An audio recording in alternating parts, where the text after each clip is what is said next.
Hi guys, my name is Nia, if we have not met before, and I am an upcoming junior in college, and on my channel I post predominantly about my time at the Savannah College of Art and Design, also known as SCAD.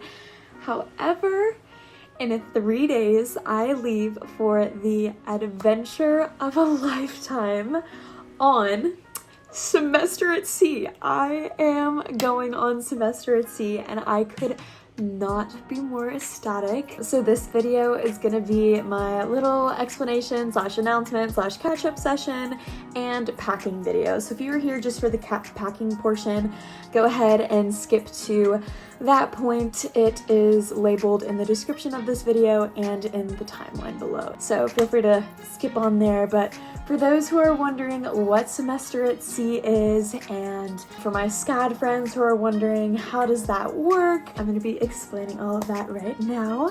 So semester at sea is a study abroad program through Colorado State University, and it is college on a ship. So I will be one of the Voyagers this fall, 2024, and we are visiting 10 different countries along our time. So we have our classes on the ship, and then when we're in port we don't have class. It's so cool. And upon hearing about this, we had a family friend that had done the voyage, and then I've also just seen it online and on YouTube and watched videos about it, and so I did a bunch of research and meetings with advisors and applied for all these different things and just like wanted to make it happen so bad. And I'm just so beyond grateful for the opportunity to go. And so first I'm going to be listing all of the places that we're going. So first stop is in the Netherlands. That's where we embark on the ship. And then second stop is Lisbon, Portugal. Then we go to Morocco, Ghana, South Africa. After South Africa, we go to Mauritius, to India, then to Vietnam, Hong Kong, and we end in Thailand. I quite literally get home on Christmas Eve. So I'm going to be gone for 3.5 months, and then I have a week at home, and then I will be back in Savannah for RA training. But I will not be at SCAD this fall. I know for my SCAD friends that are like, what? I've never heard of a SCAD student doing this before. How does this work? So it is not through SCAD. Again, I heard about this program and just wanted to do it. I tried to meet with SCAD advisors and see if there's any way that I could transfer some credit, but ultimately there weren't any that they were willing to transfer, at least that I hadn't had already. So maybe if I had waited to take my public speaking credit or an English credit or a general education elective, but I had already pretty much taken all of my gen eds through community college and AP classes and dual enrollment through high school and just kind of like summers and things like that, that by the time I had discovered I wanted to do this program, I had already had those completed. I am actually just taking a full quarter off from SCAD and enrolling in this program, so these classes are not going to my degree of study, which is a bummer. However, the classes that I will be taking are things that I'm interested that I might not necessarily be able to do at SCAD, especially with it being in this way. So I am taking a philosophy, meaning and truth and religion class, which I'm so excited for, and that's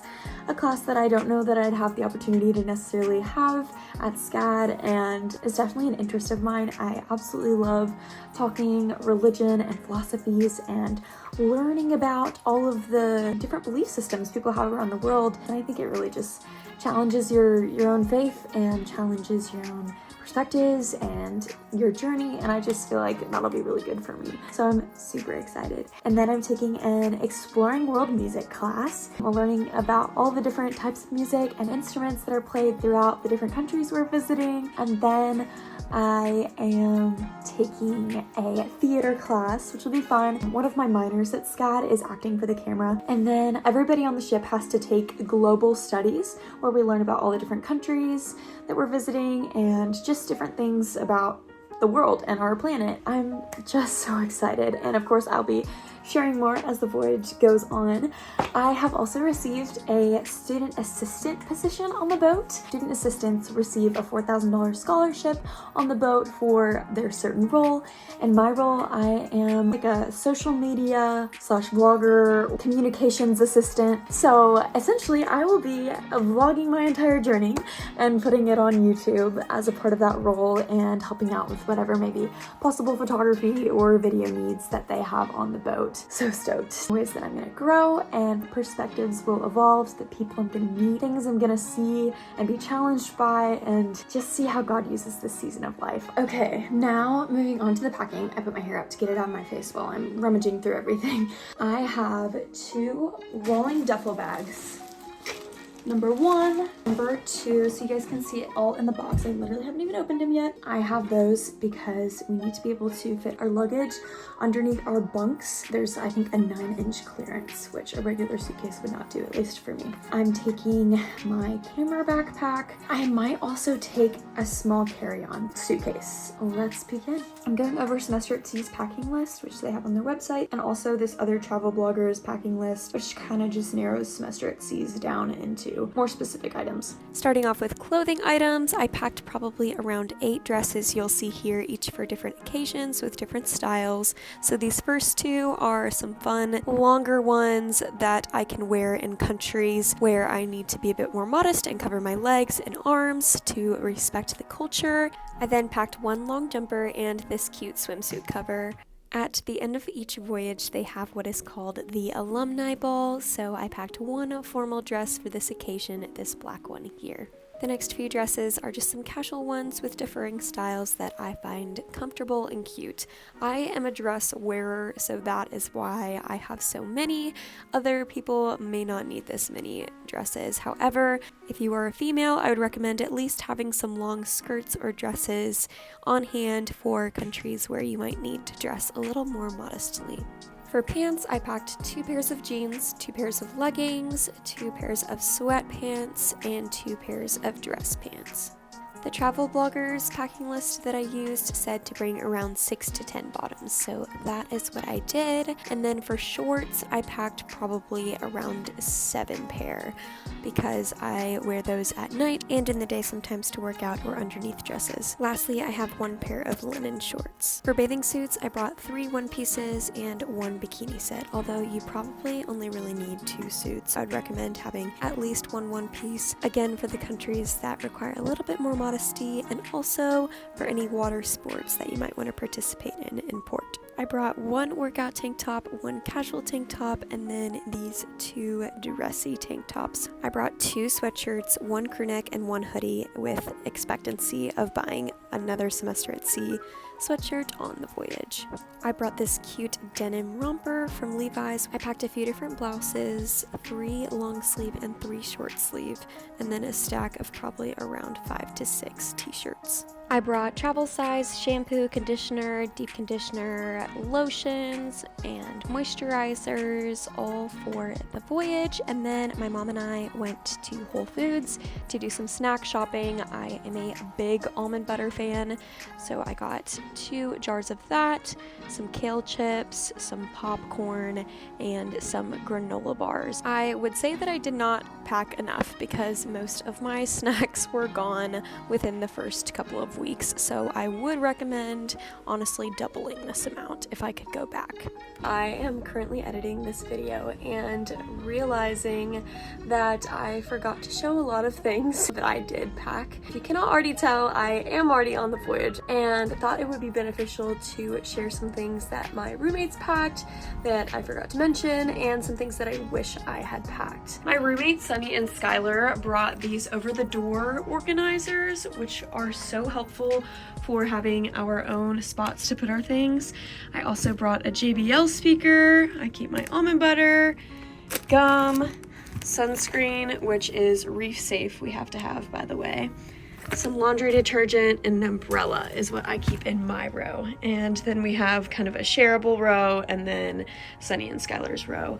In the over-the-door organizer that Skylar brought, we keep our undergarments in there. I brought about 14 pair of underwear, 10 pairs of socks, and then a few different bras. I also brought this headscarf, which I definitely used a lot in Morocco. Skylar also brought this clothesline for any laundry that we might do in the sink or laundry that comes back wet so that we can hang it up inside the room. Make sure you bring any sort of books or journals. Semester at Sea does provide shower towels, however you're not allowed to take them outside of your cabin, so make sure you bring at least 1 or 2 beach towels for in-country and for the pool on the ship. For bags, make sure you have a fanny pack of some sort to keep your belongings close to you when you're in port. I have this passport carrier, which I used a whole lot. Next, I have just a nice purse to go with any outfits, and it's also nice and small where I can fit my wallet, keys, phone, and things like that in here. I have this tote bag, which I got from SCAD Lacoste in this spring when I studied abroad in France, and it's just perfect for keeping my computer and school supplies in on a daily basis. Also, make sure to either bring or buy your own refillable water bottle, as plastic water bottles are not allowed on board. I also wish I would have brought one of these water bottles that my roommates brought. They're a Life Straw water bottle, and the straw filters the water as they drink. Ladies, bring a full supply of pads and tampons. Here are all of the shoes I brought. I also forgot to show that I packed a jacket, which is this windbreaker type Athleta one, and it's nice and long. And then I also packed a poncho for rain. One of my roommates also brought this shower caddy for us all to share to put our toiletries inside. I would also recommend bringing your own pillow from home. The pillows on the ship, as wonderful it is that they are provided, the comfort can vary. Another purchase I wish I made was this portable fan that Skylar has underneath her bed, and it blows air on her at night, and she can also take it in port with her when the weather has been warm. Make sure to bring a portable charger of some sort to have while you're in country. Here's my camera bag I brought as my carry-on with all of the technology things inside. This kind of power adapter is also super nice because we have one plug between all 3 of our beds, and we are able to all charge our phones, watches. There's multiple plugs on each side. One of the most important things to remember to pack would be a 4-month supply of any medications that you might need, in addition to proof of vaccinations that are required for your voyage. Make sure you bring your passport, any required visas, and forms that Semester at Sea has told you to fill out and print out to have ready for when you embark. Thank you all so much for watching. I hope this video could be of help to some of you. Feel free to leave any questions in the comments below, and I will see you in the next video on the plane to Amsterdam to embark on this ship for the next 4 months. I cannot wait to take you all on this journey with me.